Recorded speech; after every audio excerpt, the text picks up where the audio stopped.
Hey guys, it's Katie at scrappinkaty.ctmh.com, and today is day 2 of Scrap Timber and 30 Days of Sketches. Now, on this particular sketch, the theme is going to be black and white. And here is a look at the little package I've put together. I found it easy to put kits together for these sketches with the photos that I want to use, the sketch, and then all the embellishments. So here are the photos that I am going to be scrapbooking. Here's a look of the sketch, and then of course the black and white is the element for scrap timber. And I love that you had the 3 photos and then those stars. So for the stars, I am going to use our new thin cut, and then I'm also going to use these black acrylic alphabets and numbers for the title.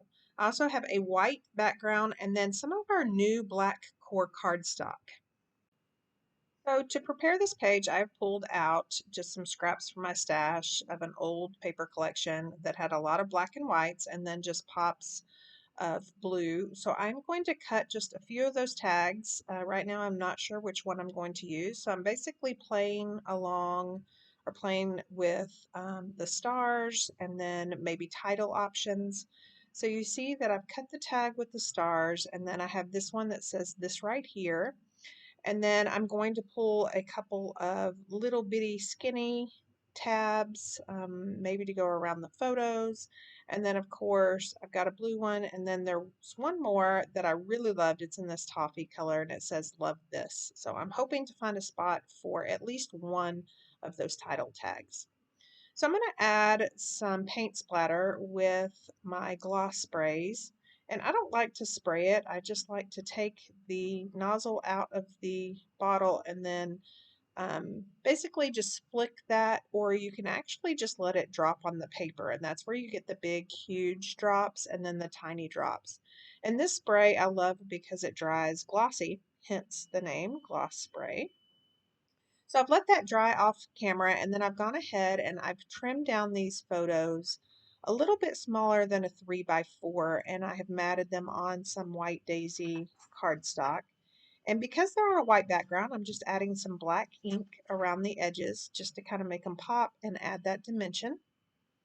So I'm going to lay these out. I definitely want the one where he has the rubber ducky in the middle, and then of course I'm trying to keep his face um, I guess, facing inwards, I guess, so it doesn't look like he's looking off the layout. So for the stars, off camera, I've die cut 2 of these little star borders, and I am just trimming off little sections because most of it will be hidden.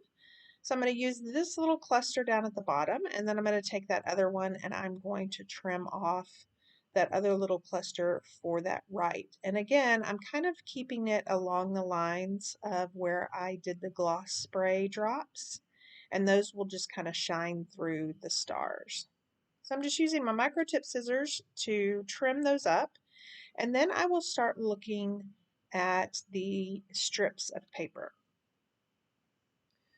So I'm going to go ahead and get these glued down, and I am just going to use the Tombow Mono adhesive, the one with the green lid.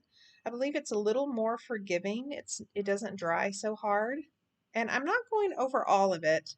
Again, some of these stars will be underneath the photos, and then the rest, you just kind of want to hit the highlights or the thicker parts of the star. I don't want a whole lot of glue, so you want to use a light hand with your liquid adhesive. The other thing you could have done is before I die cut these, I could have used an adhesive sheet. Those work so well. So I've got those glued down, and then I am going to adhere down these photos. Now this left one is going to go off the page just a little bit. And then of course this middle one with his cute little rubber ducky. And then this last one will overlap those stars a little bit. I could have pulled out my T-ruler, but this layout kind of was easy to just eyeball the placement. So for the rest of these stars that actually got cut out from the center of those star borders, I'm just using 3D foam circles to apply 3D foam to the back of those. I'm not sure which ones I'm going to use, so I just decided to apply foam to all of them. So for my strips of paper, if you recall, the sketch actually had them going vertically, but I've decided to have them go horizontally, kind of framing out those photos.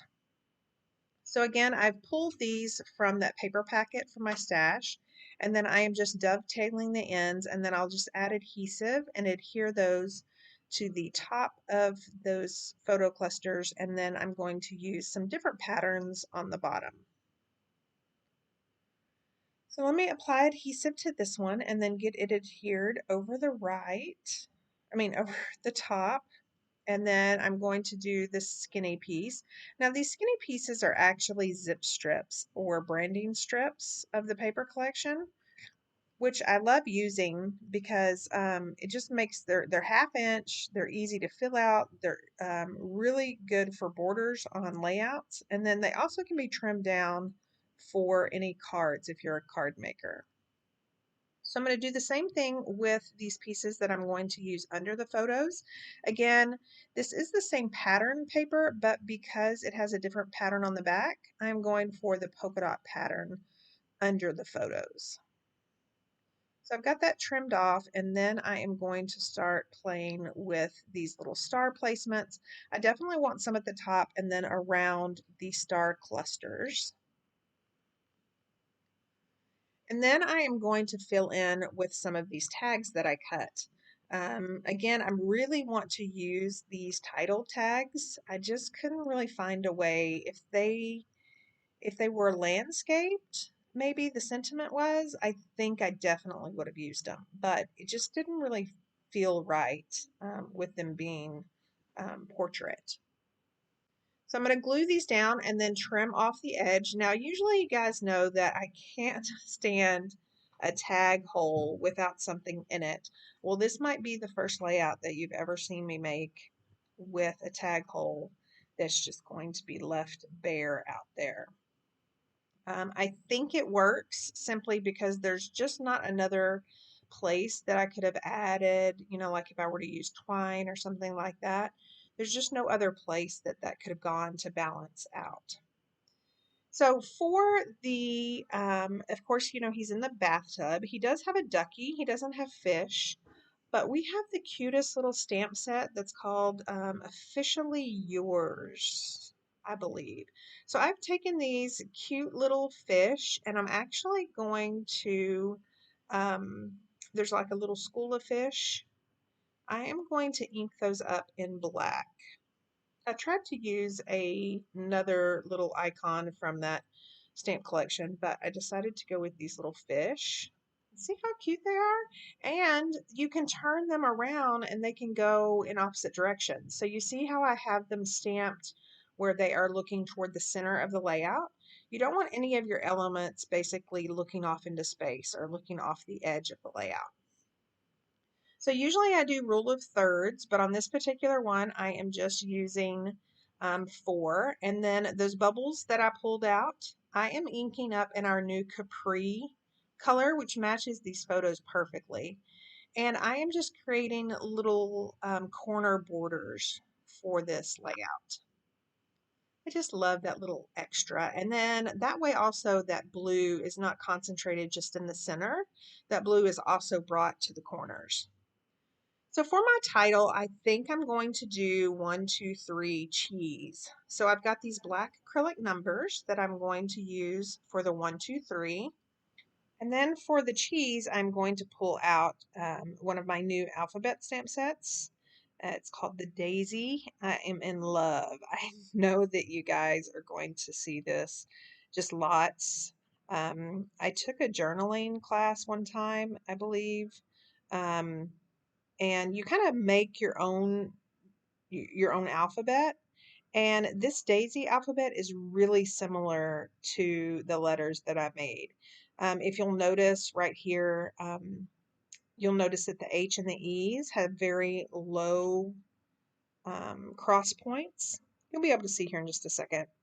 But one of my favorite tricks for stamping alphabets straight is I have a grid ruler. And so I will add those letters to the grid.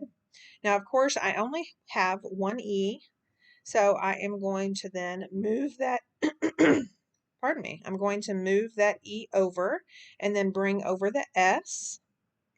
And then I'm even going to move the E over again on the other side of the S. And then it makes for perfect placement. So I'm going to just try that out. Good thing I did, because that S and the E aren't quite in line with the C and the H. So I'm just going to move those up just a little bit, and then we can ink those up and put them down. Now, this is a 13-inch ruler, I believe. You kind of want something somewhat large, just so you can hold it in place. And so you see how that just stamps down perfectly. That's also one thing I love about acrylic stamps, is you really can use anything for your block. So I'm going to fill in with the E. You can see there what I was talking about, the H and the E have very low cross points. That's why I love this alphabet. And so I'm going to clean up the ink on the block, and then I am just going to ink this E a couple of times to finish off this title. Sorry about my hair. I've just got to get right over it to make sure it's straight. And I am happy with the cheese, so now I am going to adhere down the 1, 2, 3. Now I have found that it's easier to use glue dots. I have some micro glue dots for this these particular acrylic numbers, simply because these numbers are so thin. And if you'll kind of roll the micro glue dot onto the acrylic shapes, you don't need micro glue dots everywhere, but as long as you have the ends and then maybe a couple of center points, once it's in your page protector, your memory protector, it's not going to move. So I'm going to go ahead and finish off this 3 and get it adhered down. And then we will pretty much be done for this layout for day number 2. So there's that. In looking at it, I really think it needs something else. So I'm pulling out my black journaling pen, and I am going to draw a line all the way around the layout. And then, of course, meeting up with those adorable little fish bubbles that I stamped in the corners.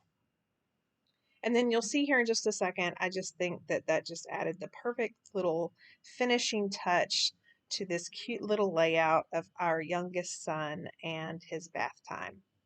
So here are some close-ups. Again, I'll leave links down below to the other ladies who are playing with the Scrap Timber and 30 Days of September, as well as links down to any of the products that I use that might still be available. And thank you so much for stopping by and watching. If you aren't already a subscriber, I would love for you to subscribe and hit that notification button, as well as leave me a comment and a thumbs up.